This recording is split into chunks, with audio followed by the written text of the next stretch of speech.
Le cercle RH, le premier de la rentrée, consacré à un thème d'actualité. Aujourd'hui, on a choisi de vous parler et de débattre d'ailleurs du coût du travail, qui était un peu le sujet de l'année précédente et le sujet de l'année 2024. Mais l'an dernier, souvenez-vous, avec la taxe Zuckman, la manière dont il fallait toucher aux exonérations patronales, 80 milliards. Et puis de l'autre, certains évoquaient l'idée que si on voulait créer de l'emploi, il fallait baisser les cotisations patronales. Ça a été notamment la voix du MEDEF, parce que aujourd'hui, les entreprises n'embauchent plus à cause du coût du travail. On en parle avec mes invités. Alors, ils ont planché, mes invités, sur ce sujet. Alors, ils n'ont pas été surpris, ils ont pu préparer cette émission.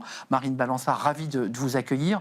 Vous êtes directrice générale d'Ariséal, et puis vous travaillez aussi sur des sujets, alors qui ne sont pas des sujets, je dirais, dans la hard économie, mais vous avez travaillé sur votre dernier sujet, sur les dyslexiques. Rappelez-nous le titre de votre livre. Les super pouvoirs des dyslexiques en entreprise. Les super pouvoirs des dyslexiques en entreprise, chez Erol, me semble-t-il. Voilà. Et vous étiez venu nous en parler sur le plateau. Ravi de vous accueillir, chère Marine, pour ce premier numéro du Cercle RH Actu. Alexandre Lamy, bonjour Alexandre. Bonjour. Avocat en droit social. Vous avez un think tank, vous travaillez, vous publiez beaucoup, au-delà de vos travaux d'avocat, sur ces sujets justement liés à l'emploi, au travail, au télétravail. Commençons par vous, tiens Alexandre. Je ne m'adresse pas à l'avocat, mais je m'adresse à celui qui observe, je dirais, la vie économique. Sur ce débat du coût du travail, est-ce que vous diriez que le travail coûte trop cher ? Le travail coûte beaucoup trop cher, et en tant qu'observateur, mais donc en tant qu'avocat, parce que mon travail est aussi d'observer ce qui se passe et d'accompagner les entreprises. Et oui, le coût du travail en France est de plus en plus élevé et constitue un frein aux augmentations salariales au sein des entreprises. Et à l'embauche, j'imagine. Et à l'embauche et aux augmentations salariales. Plus le coût du travail est élevé, et d'ailleurs le coût du travail, il est progressif en France. C'est-à-dire qu'on a un coût du travail aujourd'hui qui est aux alentours de 45,6% de notre PIB. Versus 40% dans la zone euro, 40,6% dans la zone euro, 40,3% en Allemagne. Donc on a le coût du travail le plus élevé et en forte augmentation. Parce que, excusez-moi, parce qu'un modèle social unique en Europe. Parce qu'un modèle social très fortement protecteur et qui coûte extrêmement cher et de plus en plus cher et qu'on ne sait pas financer. Ça c'est un autre débat, on en a déjà parlé sur le niveau de la dette. Et ce coût du travail, il est progressif. Donc ça a un impact direct sur les augmentations salariales dans l'entreprise, ça a un impact direct sur le rendement de la formation professionnelle. On ne va plus investir pour se former et on ne va plus investir et accumuler du capital humain parce que ça va coûter trop cher à l'entreprise. Et quand on regarde les tendances actuelles, les négociations salariales vont s'engager au sein des entreprises. Les négociations annuelles, NAO. Les NAO, les fameuses NAO, et on est aux alentours d'une tendance qui se situe aux alentours de 1,9% d'augmentation, ce qui n'est pas énorme. Plus faible que les années précédentes. Qui était aux alentours de 2,5. 2,5, absolument. Marine Balançard, Stéphane Carcillo, je le précise, alors c'est une personnalité peu connue du grand public, mais qui est à la tête de ce groupe d'experts SMIC, qui dit dans les colonnes du Monde il y a quelques jours, baisser de manière ciblée le coût du travail est une stratégie gagnante pour l'emploi, ce que beaucoup d'économistes contestent d'ailleurs, parce qu'il y a un vrai débat d'experts sur l'idée qu'en baissant le coût du travail de manière ciblée, on l'a vu sur le SMIC, certains considèrent que ça ne sert à rien. Le groupe d'experts, SMIC, dit il faut le faire, il faut aller vers cela. Il faut continuer à baisser le coût du travail au risque de mettre en péril un peu plus encore notre modèle social. Je crois qu'il faut apprendre à financer notre modèle social, parce que je crois qu'on consacre 30% de notre PIB à financer notre modèle social. C'est énorme. Et par comparaison, la recherche et développement en France, c'est même pas 2,5% du PIB. Donc en fait, souvent pointé du doigt, les coûts R&D, les aides à la recherche. C'est pas des coûts, c'est de l'investissement pour rendre une France plus productive et plus compétitive. Donc on a un coût du travail effectivement qui n'est pas, pertinent, qui est beaucoup trop élevé comme vous le disiez. Et le SMIC, en fait, ne concerne que même pas 3 millions de Français. Donc tout ce qui est ciblé sur le SMIC et autour du SMIC concerne une toute petite partie des Français. C'est des espèces de rustines, parce que je ne pense pas que l'ambition de la France soit de recruter plus de smicards. L'ambition de la France, c'est d'avoir des travailleurs formés, compétents, et on sait qu'on a un problème de compétences en France. Par rapport à la moyenne européenne, on n'est pas très compétent. Les personnes ne se forment pas au fur et à mesure de leur vie professionnelle, pour des tas de raisons, parce que c'est... Pourtant, le président Macron a eu beaucoup d'argent sur la formation. Enfin, vous avez vu ce qui a été mis sur la table pour former. Il y a beaucoup d'argent, mais c'est une usine à gaz gaz et les personnes n'osent pas se lancer dans une usine à gaz. Et donc, on a un problème de compétence qui fait que la valeur ajoutée créée par le travail est assez faible en France. Je voudrais rappeler le livre d'Antoine Fouché, qui est venu débattre avec vous d'ailleurs, Alexandre Lamy, me semble-t-il, il y a quelques temps. Excellent livre, d'ailleurs, Antoine Fouché fait maintenant tous les plateaux de télé depuis qu'il est passé sur Smart Job. Absolument, grâce à vous. Absolument, et à nous.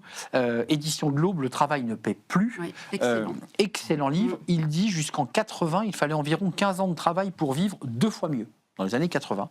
Un délai qui s'est élevé, dit-il, à environ 40 ans entre les années 80 et 2000. Depuis lors, il faudrait plus de 80 ans de travail pour doubler son niveau de vie. D'un point de vue philosophique, l'horizon est bouché. C'est-à-dire, on se dit, je travaille, mais globalement, c'est pas ce qui va créer ma dignité. Le travail me permet de subsister aujourd'hui. C'est ce que dit Antoine Fouché. Le travail ne me permet plus aujourd'hui que de subsister. Et de vivoter. Ne permet plus d'augmenter mon niveau de vie. Ce qui n'était pas le cas de nos parents, de nos grands-parents. Et le constat d'Antoine Fouché est très simple. Il nous dit, écoutez, sur 100 euros, moi, j'en garde que 54, versus 60 il y a 30 ans. Pour un SMIC à hauteur, dont on parlait du SMIC tout à l'heure, pour un SMIC à hauteur de 1426 euros, brut, en fait, net, il faut que j'en touche 1930.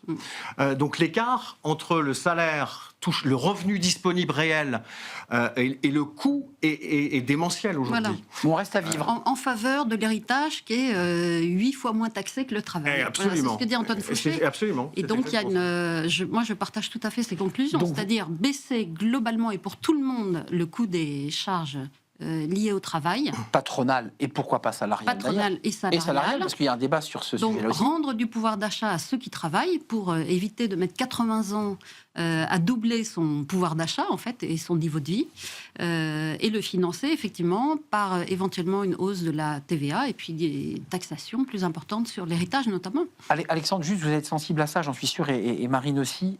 On a vu ce débat sur d'autres chaînes et dans d'autres médias sur le CICE. Vous vous rappelez, c'est François Hollande qui avait dit, pour redonner et recréer de l'emploi, on va créer un CICE, c'est de l'argent qu'on rendra à l'entreprise. Ça avait créé un débat, et ça avait d'ailleurs mis en minorité, presque, d'ailleurs à une voix près, vous vous rappelez, dans un débat à l'Assemblée nationale où le gouvernement avait failli tomber.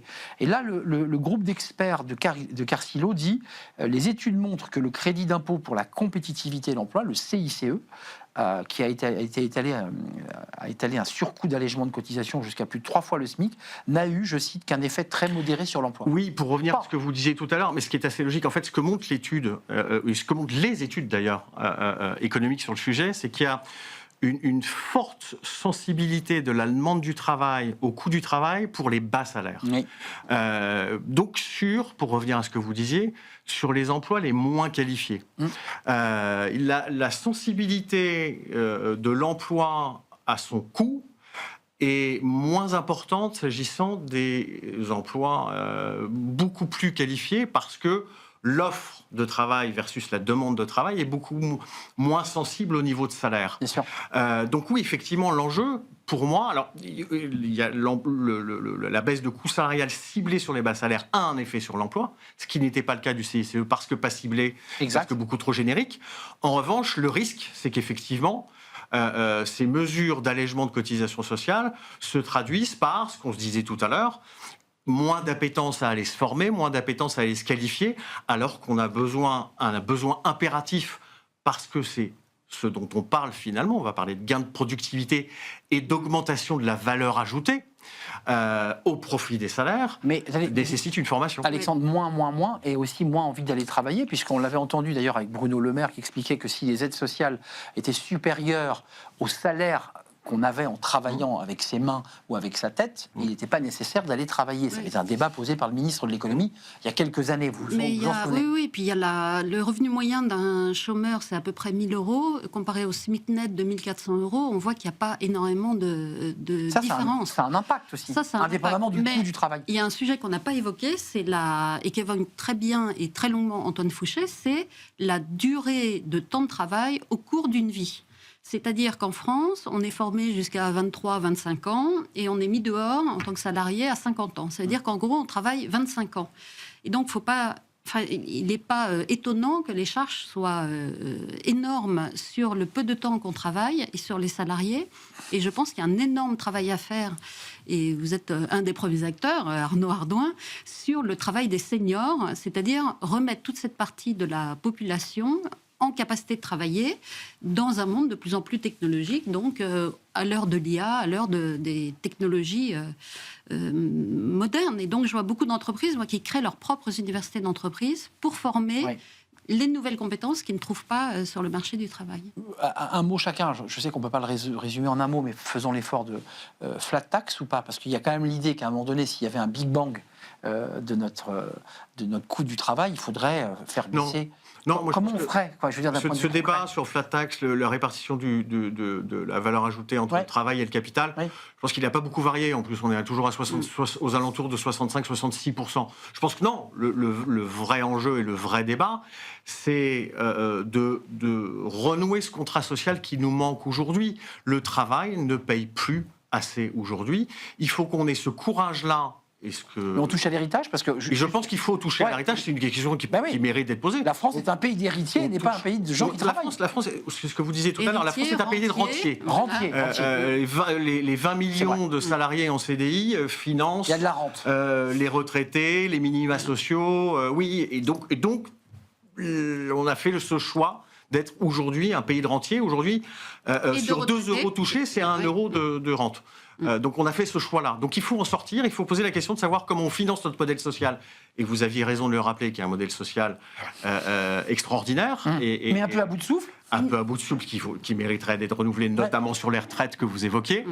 Donc l'enjeu fondamental, il est là, et savoir si effectivement on augmente ou pas la TVA, on crée une TVA sociale comme ça a été évoqué. On met également un peu de pression sur certains des retraités les plus aisés pour aller sur donc le sujet est sensible. Le sujet est extrêmement sensible, mais je me pense que la question devra nécessairement poser. On en revient au ciblage. On en revient pas au tous ciblage. les retraités, mais ceux qui ont du patrimoine. Et je pense que la question... Alors, dans un contexte politique et à horizon 2027, je pense que la question va être extrêmement compliquée à poser. Ça me semble trop tard déjà. Je suis d'accord avec vous, mais je pense qu'elle mérite de l'être, et principalement parce que je parlais de contrat social tout à l'heure, il y a un véritable débat sur le contrat intergénérationnel qui devra se poser, compte tenu de nos enjeux démographiques. Une augmentation, une population active qui n'augmente plus et qui va régresser à l'horizon 2035. Une baisse des naissances. Une baisse des naissances. Une baisse de la population active. Ouais. Absolument. Pour conclure, Marine Balançard, cette fameuse flat tax, l'idée qu'à un moment donné, un politique élu, alors en 2027, vous dites c'est trop tard, moi je pense que c'est trop tard aussi, il faut qu'il fasse une réforme. Il fait quoi? Il fait une flat tax, il réduit les cotisations à 15%, enfin, comme certains pays ont pu faire pour essayer de recréer un nouveau souffle de création d'emplois. Non, mais moi je crois qu'il faut trouver... En fait, la France a un PIB qui est extraordinaire puisqu'on est le 7e PIB mondial. Et quand on regarde... était 5e, hein. On n'arrête pas de descendre. Néanmoins, notre 1% de la population mondiale produit le 7e PIB du monde. Mais quand on regarde le PIB par habitant, on est plus 7e, on est vraiment très médiocre. On est 25e, entre 25 et 30. C'est ça. Et donc, il y a un problème de productivité en France. Il y a un problème de compétitivité, de productivité. Et donc, je pense qu'il faut mettre... En fait, le PIB est divisé par trop de populations. Il y a trop de populations qui ne travaillent pas. Donc, les seniors, il y a trop de populations qui ne travaillent pas. Les jeunes, et il y a trop de populations qui ne travaillent pas parce qu'elle n'est pas assez qualifiée dans un monde qui est en pleine mutation. Et donc, je pense qu'il ne faut pas se cibler sur les smicards. C'est pas ce qu'on cherche en France. C'est pas, ça crée des poches d'ailleurs.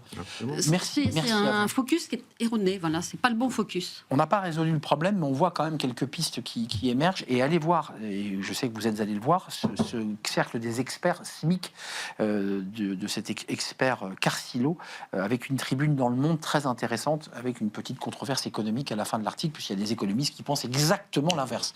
Merci à vous.